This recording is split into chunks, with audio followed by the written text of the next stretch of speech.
Assalamualaikum warahmatullahi wabarakatuh. Kami dari kelompok 12 ingin mempresentasikan hasil review kami tentang International Portfolio Investment.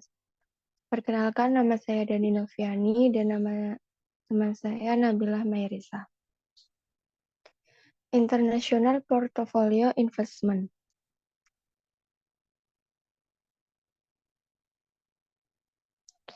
Investasi portofolio internasional atau portofolio investment yaitu arus modal internasional dalam bentuk investasi aset-aset finansial seperti saham, obligasi, dan komersial papers lainnya.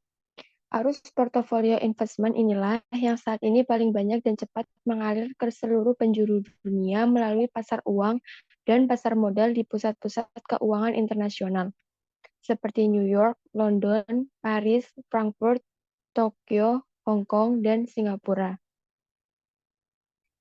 Risiko internasional investasi ekuitas. 1. Perubahan nilai tukar mata uang.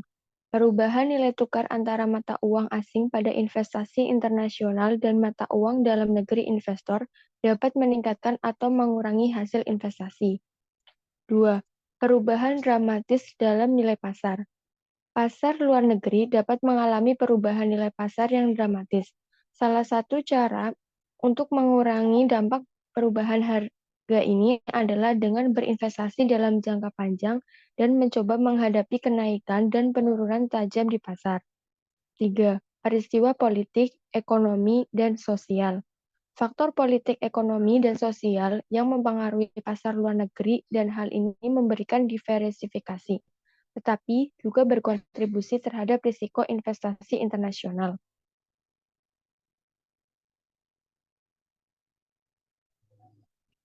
4. Kurangnya likuiditas. Pasar luar negeri memiliki volume perdagangan yang lebih rendah dan lebih sedikit perusahaan yang terdaftar. Beberapa negara membatasi jumlah atau jenis saham yang boleh dibeli oleh investor asing. 5. Kurangnya informasi. Banyak perusahaan asing tidak memberikan jenis informasi yang sama kepada investor seperti perusahaan publik di negara asal investor. 6. Operasi pasar yang berbeda. Beberapa pasar luar negeri seringkali beroperasi secara berbeda dari pasar perdagangan di negara asal investor. Misalnya, mungkin terdapat periode berbeda untuk clearing dan penyelesaian transaksi sekuritas. Manfaat internasional investasi ekuitas. Investasi internasional menawarkan beberapa keuntungan, yaitu dengan menawarkan peluang yang jauh lebih besar dibandingkan fokus dalam negeri. Jika kita ingin berinvestasi pada produk tertentu dengan pasar global yang besar, kita akan menemukan bahwa sebagian besar produsen besar dan sangat menguntungkan adalah perusahaan asing. Misalnya, berdasarkan pendapatan, pembuatan kendaraan bermotor terbesar, Toyota, adalah orang Jepang. Perusahaan elektronik terbesar, Samsung, adalah Korea. Perusahaan kimia terbesar, BASF, adalah Jerman. Ruang angkasa terbesar dan produsen peralatan transportasi, Bombardier, adalah orang Kanada. Dan perusahaan farmasi terbesar, Cardinal Health, adalah perusahaan Amerika.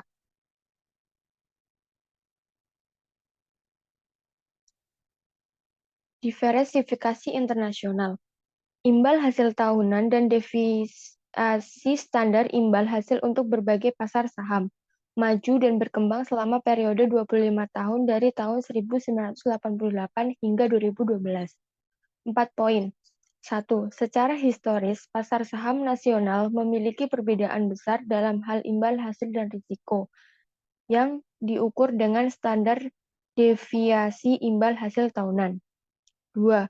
Pasar negara berkembang ditunjukkan sebagai lingkaran, istilah yang mencakup seluruh selatan dan tengah Amerika, seluruh timur, jauh kecuali Jepang, Hong Kong, Singapura, Australia, dan Selandia Baru, seluruh Afrika dan sebagian Eropa Selatan, serta Eropa Timur dan negara-negara bekas Uni Soviet secara umum memiliki resiko dan keuntungan yang lebih tinggi dibandingkan pasar negara maju, ditunjukkan dalam bentuk berlian. 3. Indeks Morgan Stanley Capital International Europe Australia Far East atau EAFE, yang mencerminkan semua pasar negara maju utama di luar Amerika Utara, seluruhnya 22, memiliki risiko yang lebih rendah dibandingkan sebagian besar komponen masing-masing negara. Pengembalian yang relatif rendah untuk indeks EAFE mencerminkan kinerja buruk pasar saham Jepang sejak tahun 1989 yang merupakan komponen utama indeks. 4. Indeks Dunia Morgan Stanley Capital International (MSCI) yang menggabungkan negara-negara EAFE dengan Amerika Utara dan mencakup lebih dari 6.000 sekuritas di 24 negara maju, memiliki risiko lebih rendah dibandingkan negara-negara komponennya kecuali Amerika Serikat. Korelasi dan keuntungan dari diversifikasi. Diukur selama periode 43 tahun, dari tahun 1970 sampai 2012, pasar di negara-negara maju EAFE berkorelasi dengan pasar dunia dari nilai tertinggi sebesar 0,86 untuk Amerika Serikat, hingga nilai terendah sebesar 0,48 untuk Yunani dan Hong Kong. Korelasi yang relatif tinggi untuk Amerika Serikat mencerminkan sangat besarnya bobot kontribusi pasar ini terhadap indeks dunia. Sebaliknya, korelasi yang relatif rendah antara Yunani dan Hong Kong menunjukkan bahwa pasar-pasar ini cenderung bergerak secara independen dari pasar dunia. Perhatikan juga bahwa risiko investasi yang terkait dengan pasar-pasar yang berbeda ini bisa sangat berbeda, seperti pasar Yunani menunjukkan level tertinggi dan pasar Swiss menunjukkan level terendah. Namun, Morgan Stanley Capital International World Index yang terdiversifikasi secara internasional memiliki tingkat risiko terendah. Alasannya, karena sebagian besar risiko yang terkait dengan pasar di masing-masing negara tidak sistematis dan dapat dihilangkan dengan diversifikasi, seperti yang ditunjukkan oleh beta yang relatif rendah pada pasar-pasar tersebut. Perhatikan bahwa hasil ini agak berbeda jika kita mengukur manfaat diversifikasi terhadap pasar terbesar di dunia, Amerika Serikat. Dalam hal ini, pasar yang paling sedikit berkorelasi adalah Austria, Jepang, dan Kanada. Dengan perekonomian yang relatif sangat terintegrasi dengan Amerika Serikat, mempunyai korelasi sebesar 0,74. Baik, di sini dengan saya Najla Mirza, saya akan menjelaskan tentang potensi keuntungan dari diversifikasi internasional. Dapat dilihat dari grafik di sebelah, hasil dari grafik ini menunjukkan bahwa diversifikasi internasional dapat berkurang secara signifikan risiko pengembalian portofolio. Karena faktanya standar deviasi portofolio yang terdiversifikasi secara internasional hanya sebesar 11,7% dari standar deviasi sekuritas individual. Selain itu, manfaat dari diversifikasi internasional jauh lebih besar dibandingkan manfaat yang dapat dicapai hanya dengan menambahkan lebih banyak saham domestik ke dalam portofolio. Dengan secara khusus, portofolio yang terdiversifikasi secara internasional memiliki risiko kurang dari setengah risiko portofolio satu negara yang terdiversifikasi penuh. Di sini juga ada hambatan terhadap diversifikasi internasional. Yang pertama itu ada kurangnya likuiditas seperti kemampuan untuk membeli dan menjual sekuritas secara efisien. Yang kedua ada hambatan dari pengendalian mata uang. Yang ketiga dari peraturan perpajakan yang spesifik. Keempat, pasar modal yang relatif kurang berkembang di luar negeri. Yang kelima ada risiko nilai tukar. Dan yang keenam, kurangnya informasi yang mudah diakses dan dapat dibandingkan mengenai potensi akuisisi sekuritas luar negeri. Nah, pendekatan termudah untuk berinvestasi di luar negeri adalah dengan membeli saham reksadana yang terdiversifikasi secara internasional yang jumlahnya semakin banyak. Nah, di sini ada 4 kategori dasar investasi reksadana di luar negeri, yaitu yang pertama ada dana global, dana yang bisa kita investasikan dimanapun di dunia. Yang kedua itu ada dana internasional, dana yang bisa kita investasikan hanya di luar negara asal kita saja. Yang ketiga, dana daerah, fokus pada wilayah geografis tertentu yang ada di luar negeri seperti Asia atau Eropa. Yang keempat itu ada dana satu negara, dana yang bisa diinvestasikan di masing-masing negara seperti Korea ataupun Taiwan. Nah, manfaat diversifikasi internasional ini mencakup portofolio obligasi G. Barnett dan M. Rosenberg yang memulai dengan portofolio yang diinvestasikan sepenuhnya pada obligasi Amerika Serikat dan kemudian menggantinya dengan kelipatan 10% dengan campuran obligasi luar negeri dari 7 pasar. Mereka kemudian menghitung resiko dan keuntungannya pada tahun 1973 hingga 1983. Nah, kesimpulan dari G. Barnett dan M. Rosenberg ini yaitu yang pertama, ketika proporsi obligasi Amerika Serikat turun, imbal hasil portofolio meningkat. Hasil ini mencerminkan fakta bahwa obligasi luar negeri memiliki kinerja yang lebih baik dibandingkan obligasi Amerika Serikat dalam periode 10 tahun ini. Yang kedua itu, ketika proporsi obligasi Amerika Serikat turun dari 100% menjadi 70%, volatilitas portofolio pun menurun. Nah, fakta ini tuh mencerminkan adanya korelasi antara imbal hasil obligasi antara Amerika Serikat dan juga luar negeri. Yang ketiga, dengan menginvestasikan hingga 60% dananya pada obligasi luar negeri, investor Amerika Serikat dapat meningkatkan imbal hasil mereka secara substansial tanpa meningkatkan resiko di atas tingkat yang terkait dengan hanya memegang obligasi Amerika Serikat saja. Nah, di sini saya akan menjelaskan tentang alokasi aset internasional yang optimal. Nah, dalam studi terbaru tentang keunggulan diversifikasi internasional yang dilakukan oleh Dave Berger, Kuntara Puktuan Tong dan J. Jimmy Yang, mereka membandingkan kinerja berbagai strategi investasi dari tahun 1989 hingga 2009. Nah, kesimpulan dari penelitian mereka itu, yang pertama, diversifikasi saham internasional di semua pasar menghasilkan trade-off risiko dan imbal hasil yang jauh lebih baik dibandingkan dengan hanya memegang sekuritas global dan negara berkembang. Yang kedua, diversifikasi internasional yang menggabungkan pasar negara maju, negara berkembang, dan terdepan menghasilkan risiko yang jauh lebih kecil dibandingkan diversifikasi saham internasional saja. Yang ketiga itu dengan menginvestasikan hingga 60% dananya pada obligasi luar negeri, investor Amerika Serikat dapat meningkatkan imbal hasil mereka secara substansial tanpa meningkatkan risiko di atas tingkat yang terkait dengan hanya memegang obligasi Amerika saja. Nah, cara mengukur risiko nilai tukar surat dan surat berharga asing. Nah, pengembalian mata uang dalam negara pada sekuritas luar negeri dapat dinyatakan dengan cara pengembalian mata uang dalam negeri sama dengan mata uang asing kembali dikali keuntungan atau kerugian mata uang 1 plus RDOM sama dengan dalam kurung 1 plus RF tutup kurung dalam kurung 1 plus G tutup kurung. Nah, sedangkan rumus RDOM sama dengan RF ditambah G. Nah, persamaan dari kedua rumus tersebut yaitu menyatakan bahwa tingkat pengembalian mata uang dalam negeri kira-kira sama dengan jumlah pengembalian mata uang asing ditambah perubahan nilai mata uang dalam negeri terhadap mata uang asing. Nah, fluktuasi mata uang asing menimbulkan nilai tukar. Prospek resiko nilai tukar menjadi salah satu alasan investor lebih memilih sekuritas negara asal.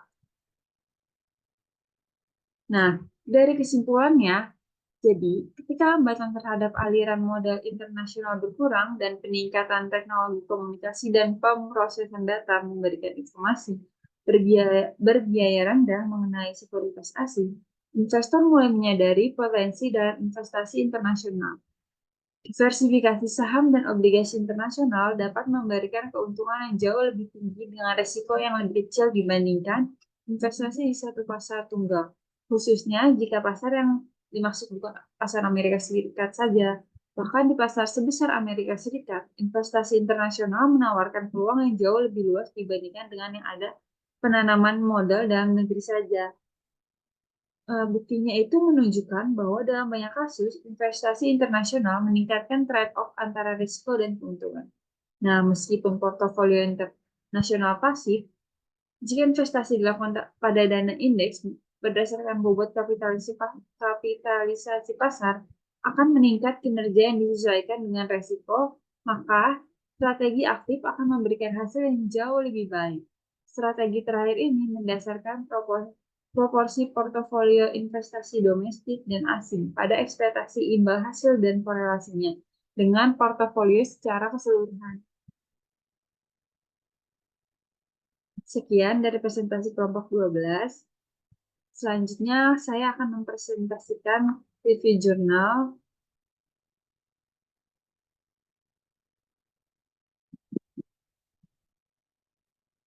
Review jurnal dengan judul Investasi Internasional. Dan jurnalnya itu Jurnal Kajian Ekonomi dan Bisnis Islam. Volume dan halaman yaitu volume 4 nomor 6 tahun 2023, halaman 1608 sampai 1614.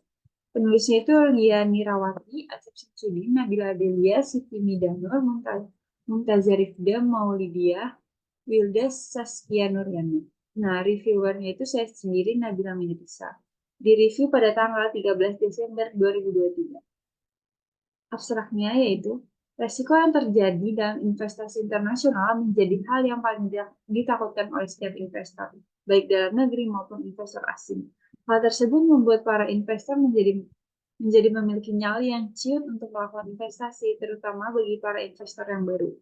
Penelitian ini bertujuan untuk menganalisis evaluasi risiko investasi internasional.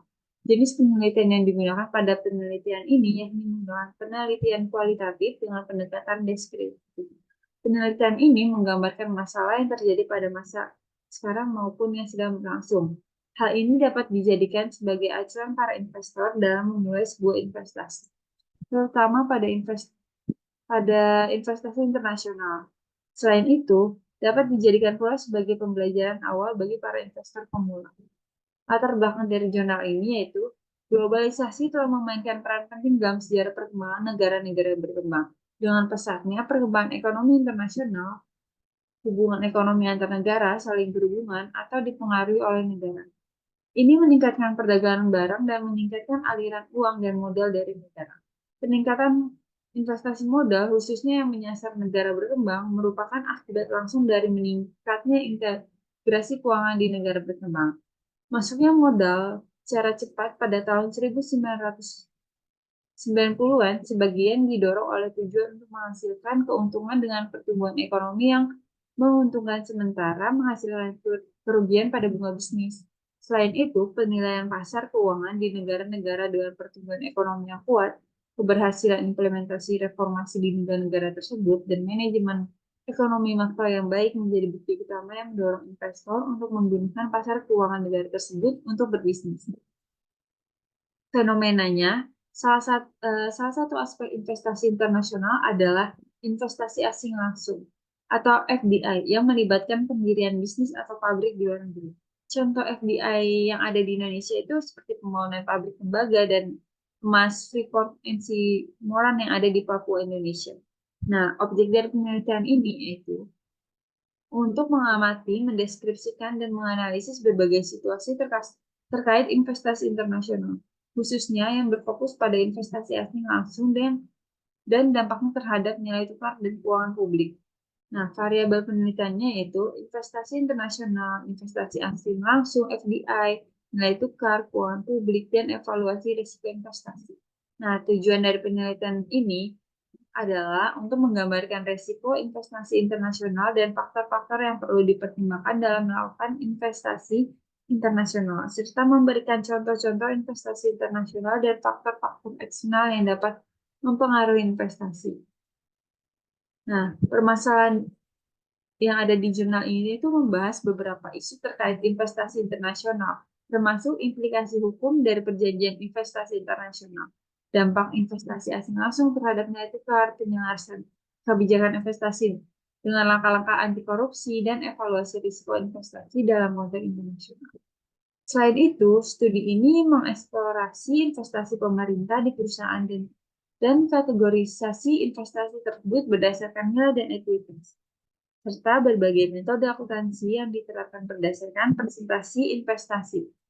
Isu-isu ini sangat penting dalam memahami kompleksitas dan tantangan yang terkait dengan investasi internasional. Nah, metode penelitiannya itu merupakan penelitian kualitatif. Nah, penjelasannya Asaidu Winarta pada tahun 2006 halaman 155 menjelaskan analisisnya kualitatif terdiri dari mengamati, menggambarkan, dan menulis tentang berbagai situasi. Dari berbagai dokumen yang dikumpulkan berupa wawancara, analisis masalah pembelajaran seperti yang muncul dengan sendirinya di lapangan. Nah, hasil dari penelitian ini menunjukkan bahwa investasi internasional melibatkan berbagai bentuk bisnis seperti perdagangan, kemitraan, dan penanaman modal asing atau FDI. Nah, dampak FDI terhadap nilai tukar telah diamati dengan peningkatan FDI jangka pendek yang menyebabkan apresiasi mata uang. Sedangkan resiko jangka panjang dan tingginya keuntungan atas ketergantungan investasi pada impor dapat menyebabkan depresiasi mata uang. Selain itu, penelitian ini menyoroti pentingnya menyelaraskan kebijakan investasi dengan langkah-langkah anti korupsi untuk memitigasi dampak negatif korupsi terhadap pertumbuhan ekonomi dan nilai bisnis. Nah, penelitian tersebut memberikan contoh kerjasama internasional seperti joint venture dan penanaman modal asing langsung, termasuk pembangunan pabrik tembaga dan emas Freeport MC Moran yang ada di Papua, Indonesia. Nah, temuan ini juga menekankan pentingnya memahami nilai tukar jangka panjang rupiah Indonesia terhadap dolar Amerika Serikat dan dampaknya terhadap investasi asing langsung di Indonesia. Hasil-hasil ini berkontribusi pada pemahaman yang lebih baik tentang kompleksitas dan tantangan yang terkait dengan investasi internasional. Yang terakhir, ada kesimpulan dasaran dari jurnal ini, yaitu dapat disimpulkan bahwa investasi internasional merupakan proses penanaman modal dari investor asing atau investor asing yang berkolaborasi dengan investor dalam negeri guna melakukan usaha di Indonesia.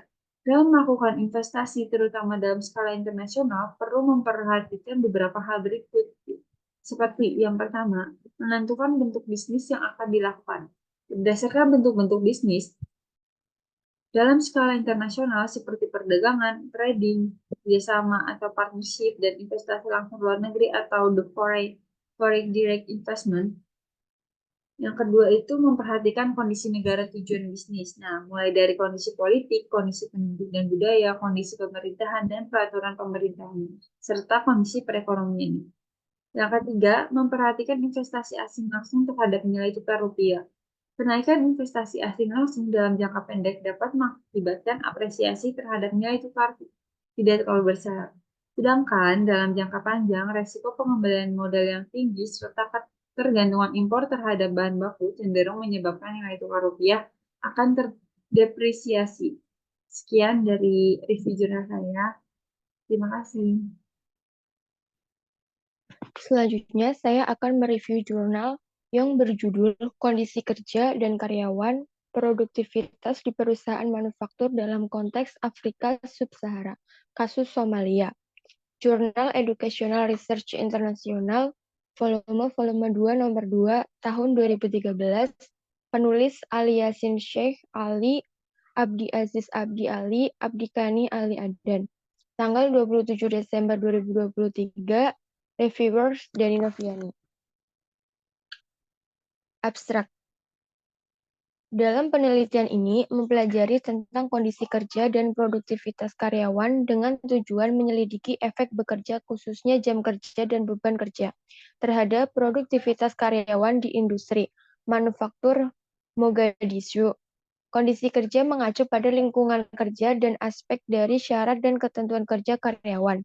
Selain itu, produktivitas mengacu pada upaya yang dapat dihasilkan individu dengan sedikit usaha dan mengarahkan tenaga, materi, dan mesin. Kondisi kerja sangat penting bagi organisasi. Jika karyawan punya persepsi negatif tentang kondisi kerja mereka, mereka cenderung absen, menderita penyakit berhubungan dengan stres, dan produktivitas serta komitmen. Mereka lebih rendah. Sejak berdirinya banyak sekali perusahaan manufaktur di Mogadishu, staf di perusahaan manufaktur telah terkena perubahan besar, seperti pergantian staf yang tinggi, kekurangan staf, dan peningkatan beban kerja. Tujuan penelitian. Jurnal ini bertujuan untuk menguji hubungan antara jam kerja dan beban kerja terhadap aktivitas karyawan. Metode penelitian. 1. Research Design and Sampling Procedure dengan menggunakan purpose shift. Sampling, tim peneliti memilih 150 responden yang merupakan pekerja terpilih perusahaan manufaktur di Mogadishu, Somalia. 2. Data analisis. Menggunakan software SPSS versi 16 sebagai alat untuk menganalisis data yang dikumpulkan dari pabrik di Somalia dan untuk menganalisis keberadaan hubungan dan menguji hipotesis dengan linear regresi. 3. Reliability of study size. Sebelum dilakukan analisis lebih lanjut, dilakukan uji reliabilitas dengan menggunakan Cronbach alpha. 4. Multicollinearity test untuk melihat adanya korelasi yang tinggi antara dua independen variabel. Salah satu metode pengukuran multicollinearitas dikenal sebagai variance inflation factor. Hasil penelitian. Hasil studi ini menunjukkan bahwa ada hubungan positif antara kondisi kerja dan produktivitas karyawan value 0,276 pada 0,10. Dengan demikian, jam kerja dan beban kerja mengarah pada tingkat produktivitas karyawan yang tinggi. Dengan kata lain, jam kerja ada hubungan positif terhadap karyawan. R 0,69 sebesar 0,10. Selain itu, hasil dari temuan penelitian dan model regresi linear menunjukkan bahwa 50% dari variabilitas produktivitas karyawan diperhitungkan oleh variabel dalam model ini. Tata kekuatan. Tata cara penulisan dan abstrak sudah baik karena penulis dapat memberikan gambaran menyeluruh. Kelemahan. 1. Uji hipotesis tidak lengkap dan tidak detail. 2. Variabel yang digunakan tidak banyak. Kesimpulan dan saran. Beban kerja terlihat jelas efek pada burnout dan turnover. Intention itu adalah staf medis dengan beban kerja dan kelelahan yang lebih tinggi dan menunjukkan niat turnover yang lebih tinggi dan yang memiliki beban kerja lebih tinggi akan muncul burnout yang lebih tinggi. Staf medis tidak dapat menanggung beban secara fisik atau spiritual ketika jumlah pekerja yang diperlukan terlalu banyak diselesaikan dalam jangka waktu tertentu atau pekerja waktu terlalu lama. Staf medis akan lebih dulu merasakan kelelahan emosional dan kemudian personalisasi dan akumulasi dari dua akan menyebabkan persepsi tentang pekerjaan kehilangan makna sehingga tenaga medis kurang pencapaian dan selanjutnya meningkatkan nilai turnover. Saran dari hasil penelitian yang telah dikemukakan sebelumnya dapat mengurangi kenaikan stres kerja, beban kerja, dan burnout untuk menghindari turnover intention yang berdampak tinggi pergantian karyawan. Sekian dari kelompok 12. Wassalamualaikum warahmatullahi wabarakatuh.